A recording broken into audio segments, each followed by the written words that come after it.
Good evening, visitors. Welcome to the Australian War Memorial's Last Post ceremony.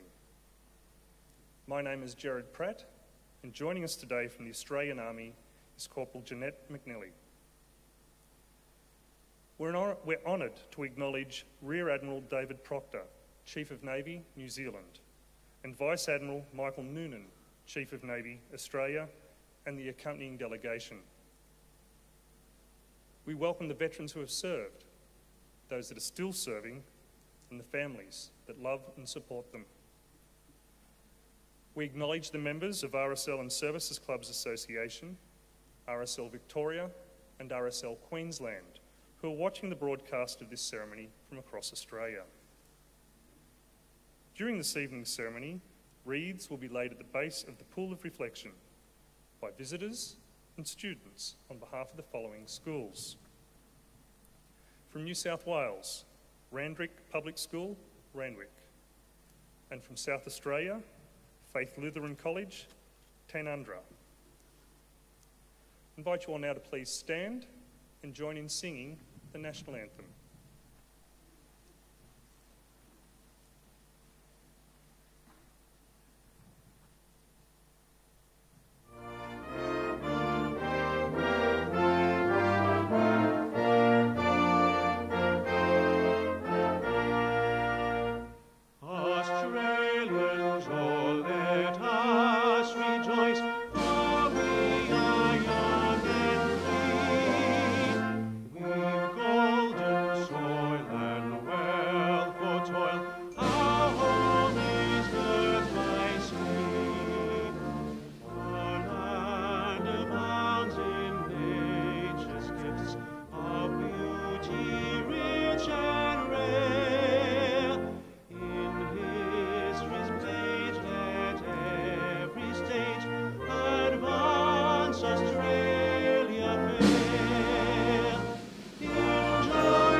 Children, please be seated.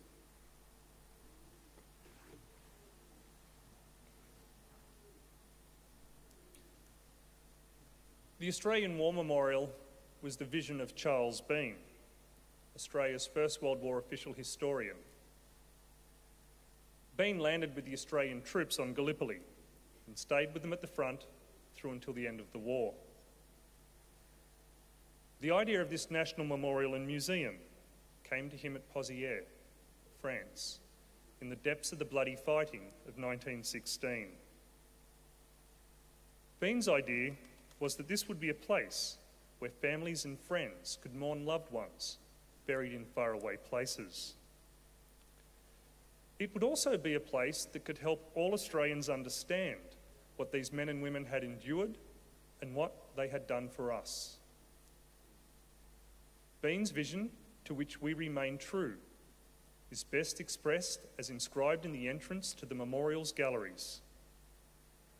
Here is their spirit, in the heart of the land they loved, and here we guard the record which they themselves made.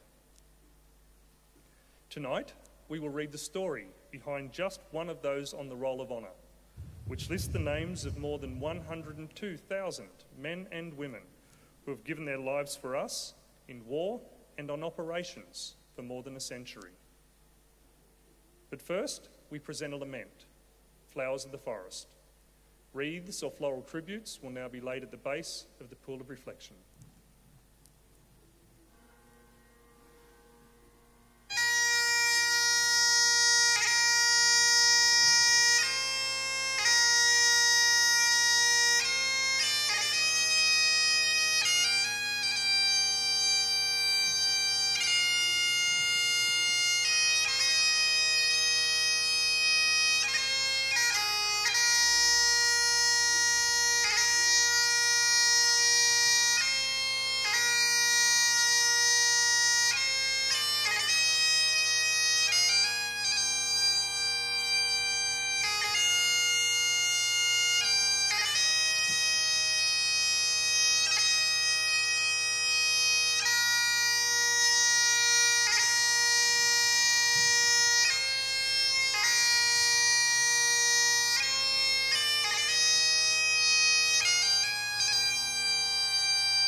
Today we remember and pay tribute to Lance Corporal Arthur Lloyd Stevens.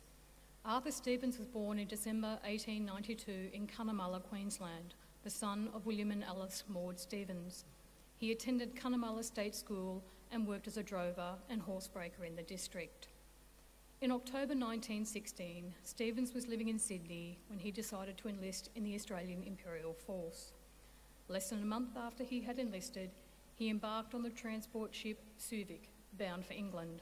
He did not make it to England at first, however, as he fell ill on board and disembarked at Cape Town, South Africa. In early 1917, having recovered in hospital, he continued his journey to England on the transport ship Berrima. In England, Stevens trained at the army camp on the Salisbury Plain for 3 months. In late May 1917, he sailed for France, where he joined the 18th Australian Infantry Battalion. He saw action with this unit in the major battles around the Belgian city of Ypres towards the end of the year, with the aim of retaking Flanders from the Germans. His battalion took part in the attack at Menin Road in September and at Polkappel in October. Stevens was well liked in his battalion. Short of stature and strong build, with a background in droving, he was known by the nickname of Bronco. Having shown promise as a soldier, in November he was promoted to the rank of Lance Corporal. During the winter of 1917 and 1918, the 18th Battalion was stationed near the Franco-Belgian border.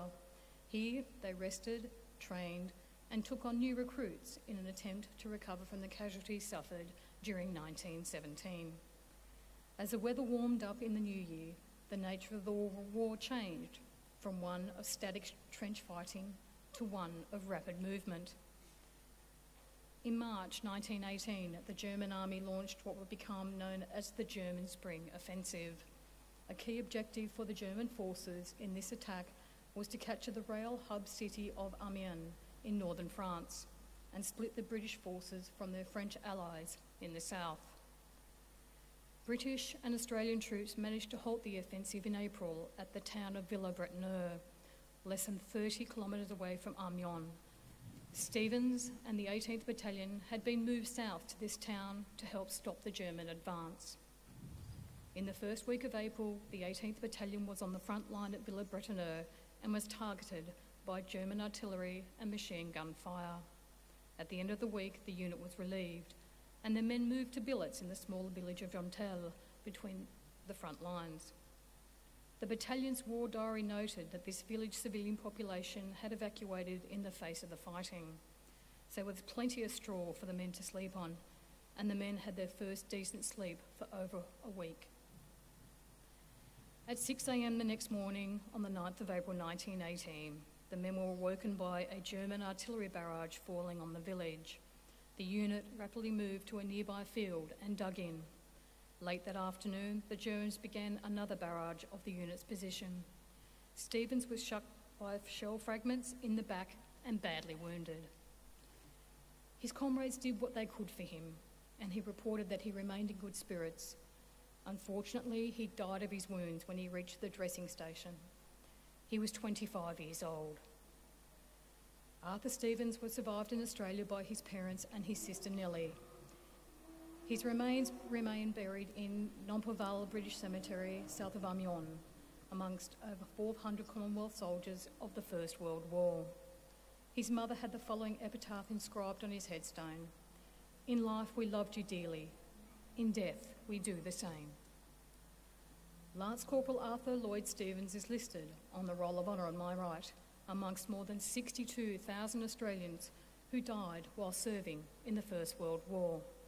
His photograph of his headstone is displayed today beside the pool of reflection. This is but one of many stories of service and sacrifice told here at the Australian War Memorial. We now remember Lance Corporal Arthur Lloyd Stevens, who gave his life for us, for our freedoms, and in the hope of a better world. Please stand for the reading of the ode and the sounding of the last post.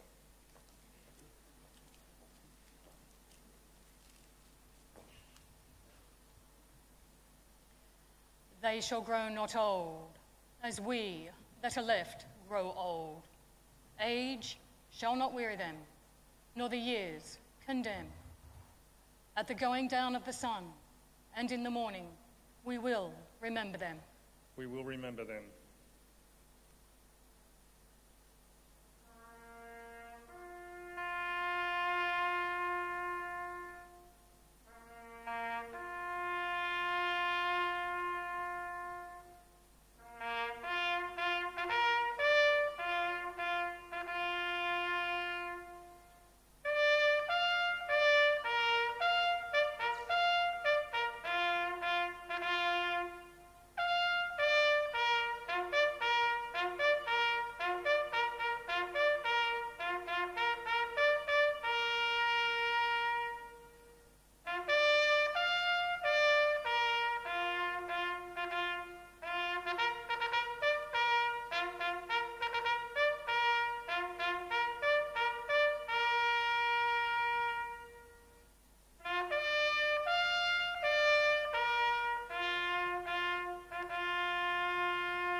Lest we forget. Lest we forget.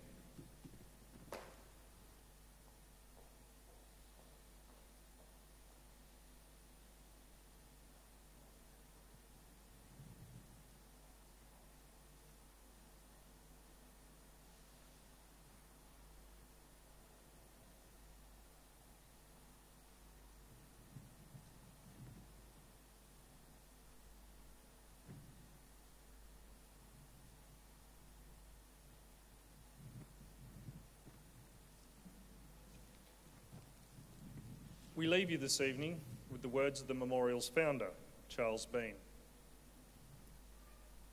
Many a man lying out there at Pozières, or in the low scrub at Gallipoli, with his poor tired senses barely working through the fever of his brain, has thought in his last moments, well, it's over. But in Australia, they will be proud of this. Ladies and gentlemen, girls and boys, that concludes the last post ceremony. We thank you all for visiting the Australian War Memorial and wish you all a very good evening. Thank you.